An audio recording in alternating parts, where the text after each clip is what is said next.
we're having direct talks with Iran. And they've started. It'll go on Saturday. We have a very big meeting, and we'll see what can happen.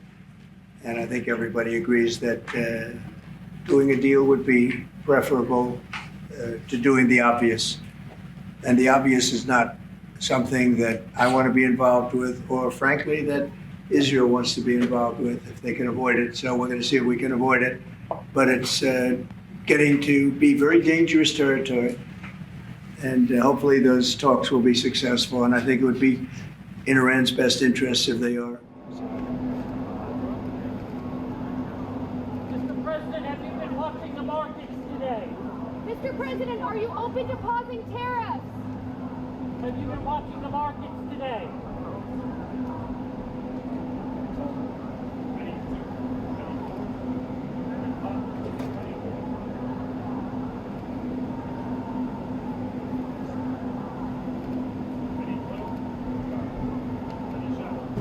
Mr. President, will you discuss tariffs on Israel?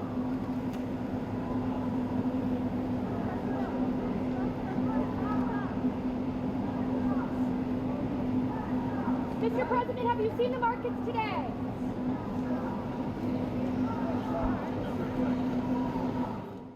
Thank you very much. It's an honor to have a very, very special person. I've dealt with him for a long time, Benjamin Netanyahu, Prime Minister of Israel. And we had lunch together. We had meetings together, along with his very capable staff. And I think we've come up to some pretty good solutions and conclusions. And we'll be working a little bit after this. And then I assume you're going back home. Yes, sir. This is a quick stop, in and out. But we appreciate you being here. And we are a friend of Israel, as you know.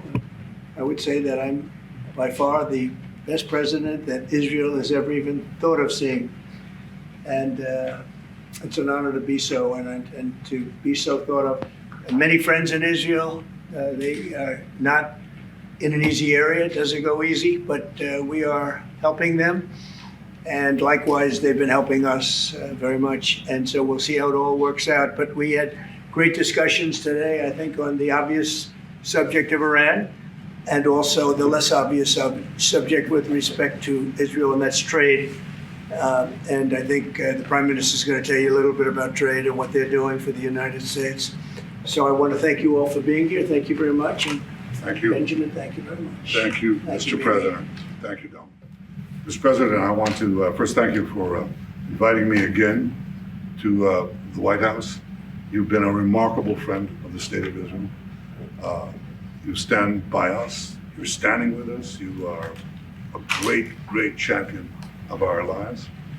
And you actually do the things that you say you do. And I think that people respect that enormously. I certainly do, and the people of Israel do. And I think the Jewish people do as well. We just saw your representative in the Department of Justice fighting anti-Semitism, standing up for Israel in international forums. I just want you to know from the heart, it's deeply, deeply appreciated. As you said, we had the opportunity to talk today about many subjects. First, if I can mention tariffs, it's a subject of some interest today. I can tell you that I said to the President a very simple thing. We will eliminate the trade deficit with the United States. We intend to do it very quickly. We think it's the right thing to do. And we're going to also eliminate trade barriers, a variety of trade barriers that have been put up unnecessarily. And I think Israel can serve as a model for many countries who ought to do the same. I recognize the position of the United States. It says, we're allowing other countries to put tariffs on us, but we don't put tariffs on them. And I'm a free trade champion, and free trade has to be fair trade. And I think that's basically the position that you've put forward, Mr. President. We are going to eliminate the tariffs, and rapidly. I had the opportunity to speak to Secretary Lutnick yesterday. We talked about how we could effect this quickly, and I hope to bring the solution very quickly. We're not talking about intentions. We're not talking about just words. We're talking about results. And those results are going to come. That's the first. Thank you very much. It's very nice. Thank you. Thank you. Mr. President. Any questions? Mr. President, the European Union To the markets today, and would you be open to a pause in tariffs to allow for negotiations? Well, we're not looking at that. We have many, many countries that are coming to negotiate deals with us, and they're going to be fair deals. And in certain cases, they're going to be paying substantial tariffs. There'll be fair deals. As you know, I spoke this morning with the Prime Minister of Japan, and we had a very good conversation. They're coming. And I said, one thing, you're going to have to open up your country, because we sold no cars, like 0 cars in Japan, and they sold millions of cars into our country. They don't really take our agriculture, a little bit of it just to keep us slightly happy, but they don't take what they're supposed to be taking. So we have a great relationship with Japan. We're going to keep it that way, but they're coming in to meet, and other countries are coming in. With China, as you know, against my statement, they put a 34% tariff on above what their ridiculous tariffs were already. And I said, if that tariff isn't removed by tomorrow at 12 o'clock, we're putting a 50% tariff on above the tariffs that we put on. So they've gone for years. They've become a rich country because of people, again, that were in the White House that allowed this to happen. Hundreds of billions of dollars a year they'd make on us on trade, and it shouldn't be that way. And I have a great relationship with President Xi. I hope it's going to stay that way. I have great respect for China. But they can't do this with just, we're going to have one shot at this, and no other president's going to do this, what I'm doing. And I'll tell you what, it's an honor to do it, because we have been just destroyed, what they've done to our system. You know, we have $36 trillion of debt for a reason. And the reason is that people allowed it to get that way. So we'll be talking to China. We'll be talking to a lot of different countries. And I think, you know, if we can make a really fair deal and a good deal for the United States, not a good deal for others. This is America first. It's now America first. And we didn't put America first. We put America last. The people that were in the Oval Office put America last, and we're not going to stand for it. Yeah.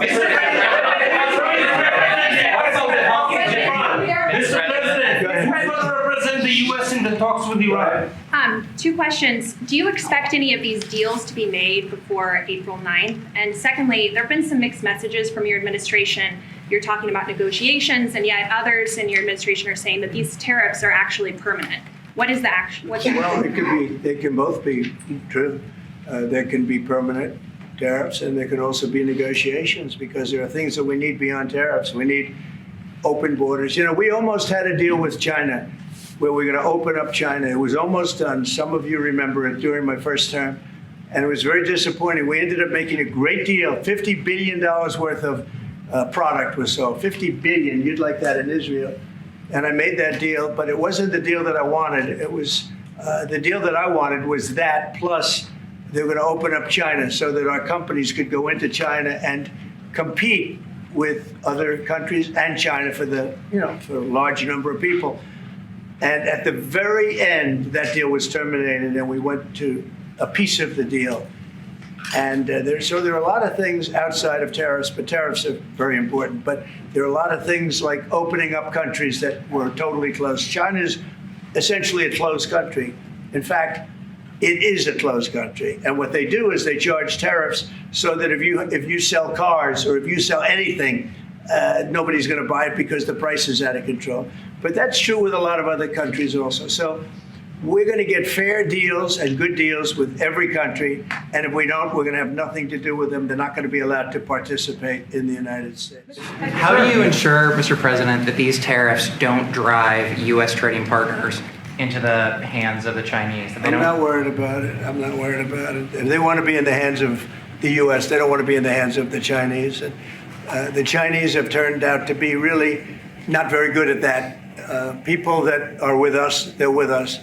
But we cannot be taken advantage of any longer. I used to watch these deals for years. I've been talking about it for years. You know, I've been talking about it for 35 years, how our country is being ripped off. I mean, 30 years ago it was Japan, then it was something else, then it was another group, then it was China. China's doing the best job of it, frankly. And it's just not going to happen. Not going to happen. And on that, Mr. President, you said it the may EU take- has said that they have offered 0 for 0 tariffs on cars and industrial goods. Is that not enough? Well, the EU, no, it's not. The EU has been very tough over the years. I always say it was formed to really do damage to the United States in trade. That's the reason it was formed. It was formed with all of the countries from Europe, I guess most of them, not all of them, but most of them. And they formed together to create a little bit of a monopoly situation, to create a unified force against the United States for trade.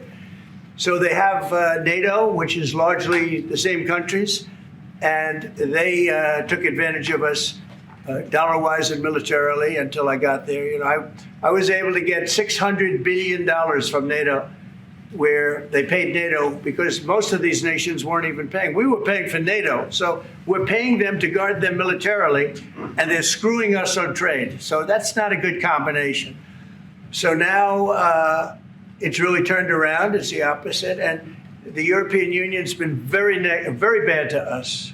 They don't take our cars, like Japan in that sense. They don't take our agricultural product. They don't take anything practically. And yet they send millions of cars in a year, Mercedes-Benz, Volkswagen, BMWs. They're sending millions and millions of cars into the U.S., but we don't have a car that's been sold to the European Union or other places, but let's go for the European Union. And it's not going to be that way. It's got to be fair and reciprocal. It's got to be fair. It's not fair. We have a deficit with the European Union of $350 billion. And it's going to disappear fast. And one of the reasons and one of the ways that that can disappear easily and quickly is they're going to have to buy our energy from us because they need it. They're going to have to buy it from us. They can buy it. We can knock off $350 billion in 1 week. They have to buy and commit to buy a like amount of energy, and we have that. We're having direct talks with. Wait a minute. Wait. We're having direct talks with Iran, and they've started. It'll go on Saturday. We have a very big meeting, and we'll see what can happen.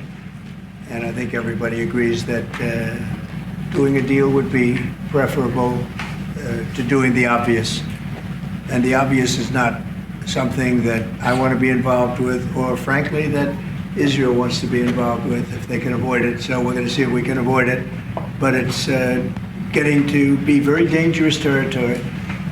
And hopefully those talks will be successful. And I think it would be in Iran's best interest if they are successful. We hope that's going to happen. And we had just a lot of good talks on a lot of things. I appreciate very much what you said about the tariffs. We've been ripped off and taken advantage of by many countries over the years, and can't do it anymore. Just can't do it anymore. Can't be the stupid people anymore. And it's all because of the people that sat in this seat right here. Not your seat, but this seat. They allowed things to happen to our country that they shouldn't have allowed to happen. If diplomacy fails, is the United States under your leadership ready to take military action to destroy the Iranian nuclear program and remove this threat? I think if the talks aren't successful with Iran, I think Iran is going to be in great danger. And I hate to say it, great danger, because they can't have a nuclear weapon. So is that a yes? You know, it's not a complicated formula. Iran cannot have a nuclear weapon. That's all there is. So is Can't the have US it. ready to Right now, take we have military countries action? that have nuclear power that shouldn't have it. But I'm sure we'll be able to negotiate out of that, too, as part of this later on down the line. But Iran cannot have a nuclear weapon. And if the talks are successful, I actually think it'll be a very bad day for Iran if that's the case. Yeah. Mr. President, thank you for the chance. Many of Palestinian Americans who voted for you and not for Biden because you've promised them to end the war in Gaza.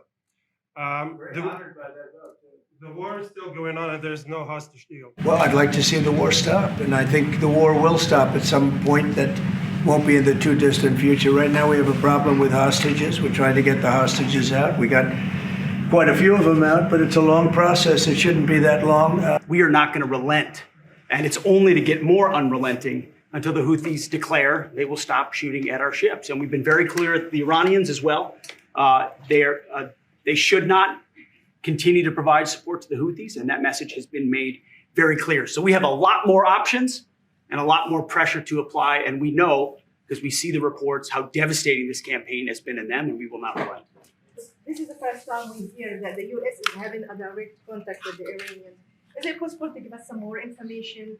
At what level the U.S. is High level, represented? very high level. Yeah. And We're dealing with the Iranians. We have a very big meeting on Saturday, and we're dealing with them directly.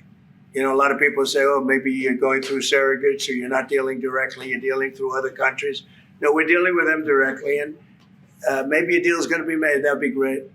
It'd be really great for Iran, I can tell you that. But hopefully, we're not going to have to get into that. We are meeting very importantly on Saturday at almost the highest level, and we'll see how it works out. Might be called up in a month. Do you think that's the way to pressure Hamas to get to a deal? And do you think blocking humanitarian aid is also? You know, having a peace force like the United States there, controlling and owning the Gaza Strip would be a good thing. Because right now, all it is for years and years, all I hear about is killing and Hamas and problems. And if you take the people, the Palestinians, and move them around to different countries, and you have plenty of countries that will do that, and you really have a freedom zone. You call it the freedom zone, a free zone, a zone where people aren't going to be killed every day. That's a hell of a place. It's you know what I call it, a great location that nobody wants to live in, because they really don't. And when they have good living, real living, where Hamas and all of the problems they have, the level of death on the Gaza Strip is just incredible. And I've said it. I don't understand why Israel ever gave it up. Israel owned it. It wasn't this man, so I can say it. He wouldn't have given it up. I know him very well. There's no way. They took oceanfront property and they gave it to people for peace. How did that work out? Not good. Gaza was the only place where they locked them in. We didn't lock them in. They're locked in. And what is wrong with giving people a choice? Now, we've been talking, including over lunch, about some countries, I won't go into them right now, that are saying, you know, if Gazans want to leave, we want to take them in. And I think this is the right thing to do. If you give, you know, it's going to take years to rebuild Gaza. In the meantime, people can have an option. The president has a vision. Countries are responding to that vision. We're working on it. I hope we'll have good news for you.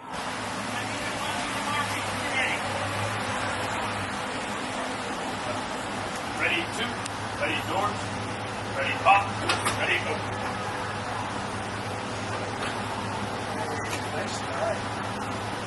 Ready close, ready shut.